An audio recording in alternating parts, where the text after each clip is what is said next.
আমার কাছে পৃথিবীর সবথেকে প্রিয় খাবার হচ্ছে মায়ের হাতের রান্না করা যে কোনো ডিশ।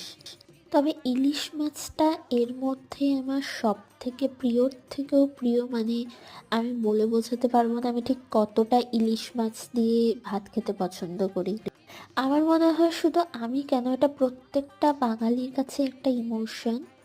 এই ইলিশ মাছের মাথা আর লেজা দিয়ে কচুর শাক হোক কিংবা গরম গরম ভাতে ইলিশ মাছের তেল, একটুখানি কাঁচা লঙ্কা দিয়ে ইলিশ মাছ ভাজাই হোক না কেন, ইলিশ মাছের সাথে খাদ্যরসিক বাঙালির একটা আলাদা ইমোশন জুড়ে রয়েছে, আর একটা আলাদা অনুভূতি কাজ করে। আর মাছের ডিমের মধ্যে আমার ইলিশ মাছের ডিমটাই সব থেকে বেশি ভালো লাগে। তোমাদের প্রিয় খাবার কোনটা কমেন্ট করে কিন্তু অবশ্যই জানিও। আর দেখা হচ্ছে নেক্সট ভিডিওতে। আর এখনো যদি সাবস্ক্রাইব করে না থাকো তাহলে অবশ্যই সাবস্ক্রাইব করে দিও।